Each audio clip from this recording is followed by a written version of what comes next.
जायकवाडीमधील पाण्याचं बाष्पीभवन वाढलंय। मार्चमध्ये पहिल्यांदाच 2.662 पाण्याचं बाष्पीभवन झालंय। धरणाचा साठा हा सध्या 68% असल्याचं पाहायला मिळतंय।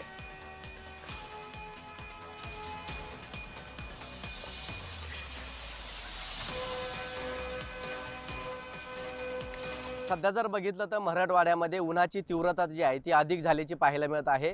मार्च महिना जो आहे तो सुरू आहे ना, मार्च महिन्यामध्येच बघितलं तर उन्हाचं तापमान हे 39च्या पार गेलेलं आहे। त्यामुळे आता मराठवाड्याची जलवाहिनी म्हणून ओळख असणाऱ्या जायकवाडी धरणाचं असणारं पाणी जे आहे ते आता बाष्पीभवन होत असल्याचं पाहायला मिळत आहे।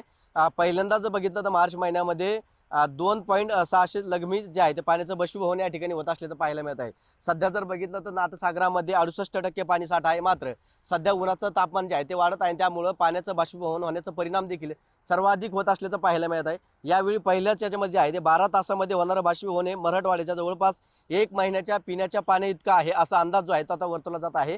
त्यामुळे आता ही एक भीतीदायक वातावरण जे आहे ते सर्वसामान्यांना आणि मराठवाड्यातील शेतकरी असेल किंवा या भागातील नागरिकांना जे आहे ते तयार झाल्याचं आपल्याला पाहायला मिळत आहे। सध्या जर बघितलं तर गोदावरी नदी पात्रामध्ये जे आहे ते आता प्रशासनाच्या वतीने पाणी सोडण्यात आलेलं आहे। त्याचबरोबर जायकवाडी धरणामध्ये सध्या 68% पाणी साठा जो आहे तो सध्या उपलब्ध असल्याचं आपल्याला पाहायला मिळतोय। मात्र सध्या उन्हाचं तापमान जे आहे ते वाढत जात आहे आणि त्याचबरोबर सध्या मार्च महिना सुरू आहे। एप्रिल आणि मे या 2 महिन्यामध्ये सर्वाधिक उन्हाचं तापमान जे आहे टेम्परेचर जे आहे ते वाढत असतं।